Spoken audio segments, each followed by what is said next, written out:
अब बात खेलों की। पेरिस ओलंपिक में निशानेबाजी में अपने नाम की धूम मचाने वाली भारतीय निशानेबाज मनु भाकर का भरोसा है कि वे अगले ओलंपिक में मेडल का रंग बदलने में जरूर कामयाब होंगे। इसके साथ ही साथ मनु ने इस बात को भी माना कि टोक्यो ओलंपिक से पेरिस ओलंपिक तक की उनकी यात्रा अनुभव से भरी रही है।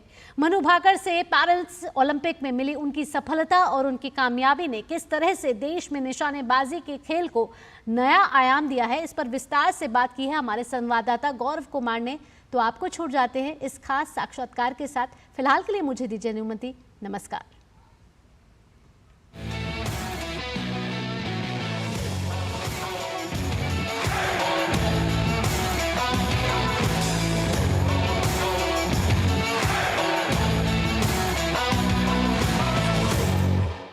इतिहास रचना बच्चों का काम नहीं, लेकिन अनुभवों से सीख सीख कर बच्चे बड़े होते हैं और इतिहास रच डालते हैं।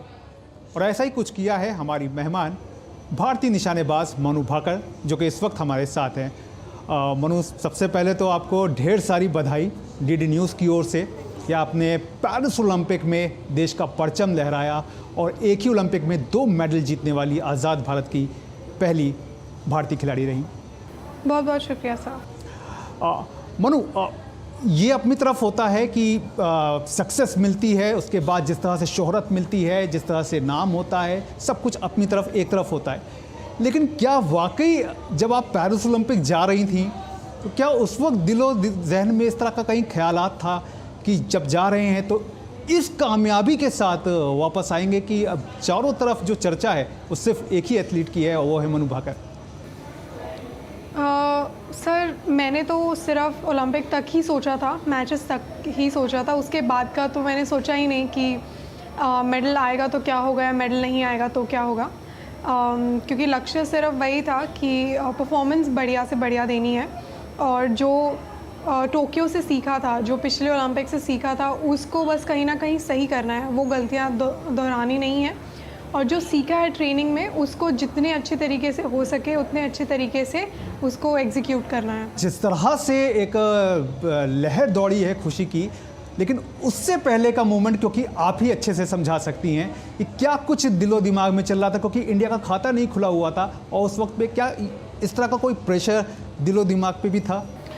इस तरीके का प्रेशर तो नहीं था, बस खुद से कुछ उम्मीदें थी। और प्रेशर सिर्फ इसी चीज़ का था कि जो ट्रेनिंग इतनी जो करी है उसके बाद यहाँ तक, मतलब सफ़र बहुत मुश्किल रहा है और जितना कुछ सीखा है बस मुझे अपनी तरफ से पूरा अच्छे से करना है।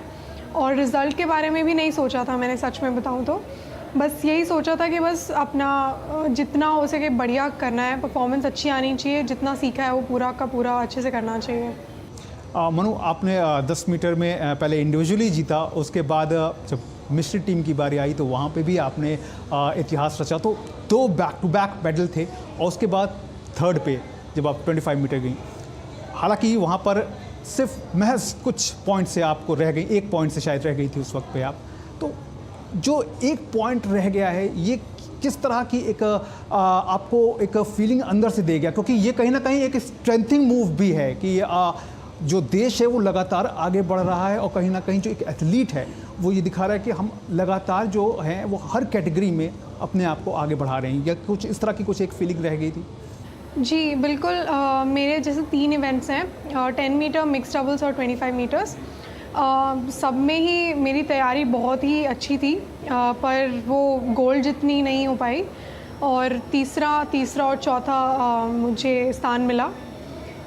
मुझे लगता है कहीं ना कहीं ये मुझे आगे भी और पुश करेगा कि जो कमी थोड़ी बहुत रह गई है उसको कैसे हम समझ के उसको तराश सके।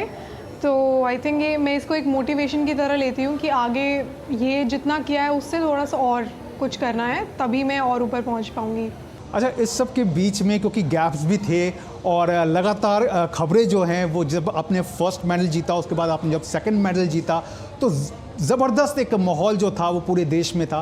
तो इस सब के बीच में क्या कुछ आप तक खबरें आ रही होंगी, तो क्या आप उस वक्त क्या एक फीलिंग चल रही थी आपके जहन में, उस चीज़ को थोड़ा सा बताइए। नहीं, उस समय तो मुझे कोई खबरें नहीं पता थी। उस समय तो सिर्फ यही था जो आज मैच हो गया, जैसे फाइनल आज हुआ है, पहला मेडल आया है, कल दोबारा एक और मैच है मिक्स डबल्स का, फिर उससे अगले दिन उसका फाइनल है, फिर उससे अगले दिन ट्रेनिंग है, फिर ऑफिशियल ट्रेनिंग और फिर मैच है और फिर अगले दिन भी मैच है। तो शेड्यूल इतना हेक्टिक था कि मैंने ना तो फ़ोन यूज़ किया, ना मैंने ज़्यादा किसी से दोस्तों में भी ज़्यादा बात नहीं हुई थी। तो इतना तो नहीं पता था कि क्या चल रहा है, क्या खबरें हैं, पर बस पूरा ध्यान वहीं था कि अगला इवेंट। घर में कोई बातचीत हुई इस दरमियान? घर में बातचीत हुई, पर हम शूटिंग के बारे में या फिर मेडल्स के बारे में बात नहीं करते हैं। तो वो भी अच्छी तरीके से वाकिफ़ हैं कि मुझे किस तरीके की बातें करना पसंद है। नॉर्मली जैसे जब मैं मैचेस में होती हूँ तो हम शूटिंग के अलावा कुछ और ऐसे ही बात करते हैं। मनु, ज़ाहिर तौर पर एक एथलीट जो होता है उसका दिलो दिमाग अपने सिर्फ खेल पे फोकस होता है, लेकिन हम जब इस दरमियान आपके घर गए और वहाँ पे लोगों से जब बात की तो काफ़ी सारे यंगस्टर्स जो थे वो निकल करके सामने आए और उनमें सब में यही था कि हमें भी अब शूटिंग में ही जो है वो अपना भविष्य बनाना है और शूटिंग में ही खुद को आगे बढ़ाना है। तो कैसे आप इस पूरे एक सिनारियो को कैसे देखती हैं? मुझे लगता है एक बहुत ही पॉजिटिव चेंज आया है और बहुत ही पॉजिटिव रिस्पांस आया है शूटिंग को लेकर। जहाँ पहले ज़्यादातर लोग जैसे स्पेशली हरियाणा में कबड्डी कुश्ती को लेकर बहुत, बॉक्सिंग हो गई, बाकी और इन सब चीज़ों को लेकर बहुत उत्साहित रहते थे। मुझे लगता है वो चीज़ शूटिंग के प्रति भी थोड़ा पॉजिटिव चेंज आ रहा है और बहुत सारे लोग शूटिंग को एज अ करियर भी अपनाना चाहते हैं। तो आई थिंक वो अपने देश के भविष्य के लिए बहुत अच्छी बात है, स्पेशली शूटिंग के भविष्य के लिए बहुत अच्छी बात है। और मैं चाहती हूँ, मैं उम्मीद करूँगी कि आगे आने वाले समय में और भी बेहतरीन परफॉर्मेंस हो, ना सिर्फ शूटिंग में बल्कि हमारे सारे खेलों में हमारे खिलाड़ी बहुत अच्छा प्रदर्शन करें। बिल्कुल मनु, ज़ाहिर तौर पर खिलाड़ी अच्छा करेंगे तो उसके बेहतर रिजल्ट जो है वो सामने देखने को मिलेंगे। लेकिन इसके साथ ही अगर इस ओलंपिक की बात करें, हमने मेडल भले ही 6 जीते, लेकिन आपको लगता है कि हम इस बार आगे बढ़े हैं, न केवल शूटिंग में बल्कि कुछ और भी गेम्स हैं जिनमें हमने अपना बेहतर परफॉर्मेंस दिया है। अगर शूटिंग की बात करें तो अर्जुन बपूदा को हमने देखा, रमिता जिंदल को देखा, तो जो 4th पोजीशन पे आने का एक सिलसिला शुरू हुआ है वो आप मानते हैं कि अच्छा साइन है कि हम कहीं ना कहीं हर गेम में अपने आप को आगे भी ला रहे हैं और साथ ही साथ एक अच्छे दावेदार के तौर पर सामने आ रहे हैं? जी बिल्कुल, मैं मानती हूँ, क्योंकि मेरे ख्याल से इस ओलंपिक्स में हमारे 7 या 8 लोग हैं जो 4थे नंबर पर रहे हैं, जिनमें से एक मेरा भी स्थान 4थे नंबर पे था। तो मैं मानती हूँ कि प्रोग्रेस बहुत कर रहा है। और शूटिंग स्पेशली अगर आप देखो तो पिछले ओलंपिक से यहाँ तक इस ओलंपिक में बहुत ज़्यादा हमने प्रोग्रेस देखी है और बिल्कुल हम प्रोग्रेस कर रहे हैं, पर आई थिंक हमें थोड़ा सा और ज़्यादा करने की ज़रूरत है, तभी हम थोड़ा सा वर्ल्ड लेवल पर कुछ 15-20 मेडल्स जीत पाएंगे। आप जिस तरह से आप प्रोग्रेस की बात कर रहे हैं, इसको थोड़ा सा एलोबरेट करके देखा जाए, क्योंकि जिस तरह से हमें अपने अब खिलाड़ियों को हर स्तर पे गवर्नमेंट की एक फैसिलिटी जो है वो मिल रही है। हमने खुद देखा कि किस तरह से पेरिस ओलंपिक में खिलाड़ियों को गर्मी ना लगे इसके लिए बाकायदा AC का भी इंतज़ाम जो है वो भारत सरकार की ओर से किया गया। तो ऐसे में अब जो एफर्ट खिलाड़ी की तरफ से आना है उसको अगर थोड़ा सा एलोबरेट करके आप समझाने की कोशिश करें कि किस तरह से कहाँ पर हमें खुद को आगे लाना होगा खिलाड़ियों को, जो हम अपने जो नंबर्स ऑफ मेडल्स हैं उनकी संख्या में बढ़ोतरी कर सकें। मैं मेरी तरफ से जितना मुझे पता है उसके अकॉर्डिंग तो ये है कि जैसे दूसरे देशों में, कई देशों में बच्चों को बहुत ही छोटी उम्र से चुन लिया जाता है किसी खेल के लिए, या फिर उनको अलग अलग ऑप्शंस दिए जाते हैं और उसमें सबसे बेहतरीन जो बच्चा उसमें परफॉर्म करता है उसके लिए उसको ले लिया जाता है। तो आई थिंक अलग अलग स्पोर्ट्स के हिसाब से, जैसे शूटिंग के लिए मान लो 10 से 15 साल के बच्चों को आप ले सकते हो, फिर उनको ट्रेन कर सकते हो, उनको फिर उनके 10 साल के करियर के बाद वो इतने प्रोफेशनल हो जाते हैं, उनके पास इतना एक्सपीरियंस भी हो जाता है और इतना ज़्यादा एक्सपोजर भी हो जाता है कि वो ईज़िली किसी भी स्टेज पे जाके अच्छे से अच्छा परफॉर्म कर सकते हैं। और जैसे जिम्नास्टिक्स है उसमें शायद 5 साल के बच्चों को लेते हैं। तो एज के अकॉर्डिंग बच्चों का सिलेक्शन अलग अलग स्पोर्ट्स में ये बहुत सारे देश करते हैं, जिनका रिज़ल्ट भी बहुत पॉजिटिव हमको देखने को मिल रहा है। अभी मोस्टली ये होता है कि हम बच्चे को कोई खेल पसंद आया, पेरेंट्स ने उसको उसमें सपोर्ट किया, वो आगे बढ़ा थोड़ा, उसके बाद सरकार ने उसको थोड़ा सपोर्ट करना शुरू किया, उसके बाद फिर वो वर्ल्ड लेवल पे खेलना शुरू किया। तो उसमें अगर पेरेंट्स सपोर्ट नहीं करते तो बच्चा नहीं आगे आ पाता। तो उस तरीके से मैं बोल रही हूँ कि अलग अलग आप एज के एकेडमीज़ भी होनी चाहिए कि आप बच्चों को चुन लो पहले ही कि भाई ये इन खेलों के लिए। तो एक नर्सरी के तरीके का कल्चर और सिस्टम शुरू हो जाएगा जो आगे आने वाले भविष्य के लिए, स्पोर्ट्स भविष्य के लिए बहुत ही बेहतरीन होगा। उसी तरीके से जैसे जूनियर प्रोग्राम की भी बात हमने काफ़ी करी है, तो जूनियर प्रोग्राम भी उसी तरीके का था जिसमें बहुत सारे यंग बच्चों को ले लिया जाता था और उनको काफ़ी ट्रेनिंग दी जाती थी। जी, जब हम बात करते हैं टॉप स्कीम की, जब हम बात करते हैं खेलो इंडिया की, तो इन स्कीम्स का किस तरह से बेनिफिट जो है वो ओलंपिक लेवल पे आकर के मिलता है? जी, जैसे मैं टॉप स्कीम का हिस्सा हूँ 2018 से ही, टारगेट ओलंपिक पोडियम स्कीम, और वहाँ से मुझे जितना वो लोग कर सकते हैं उतना तो मुझे बिल्कुल सपोर्ट मिला है। और कभी कभी होता है कि एक खिलाड़ी को अलग अलग समस्याएं होती हैं, जैसे कभी कभी फाइनेंशियल रिस्पॉन्सिबिलिटीज़ भी एक खिलाड़ी पर होती हैं कि अगर मान लो वो 24-25 साल का लड़का है तो उसको लगता है कि भाई मतलब फैमिली को भी थोड़ा सपोर्ट करें, या फिर एटलीस्ट फैमिली से हम फैमिली के ऊपर हम रिलाय ना करें, बोझ ना बने कि मतलब पैसे उधर भी हम फैमिली से भी लेने पड़ रहे हैं। तो एक लेवल के बाद जब आप टॉप स्कीम में आते हो उसके बाद आपको इन सब चीज़ों से आप फ्री हो जाते हो कि मुझे अगर विदेश में ट्रेनिंग करनी है, या फिर मुझे कुछ इक्विपमेंट चाहिए है, या फिर अगर रोज़मर्रा के खर्चे की बात है तो वो उन सब की टेंशन नहीं लेनी पड़ती।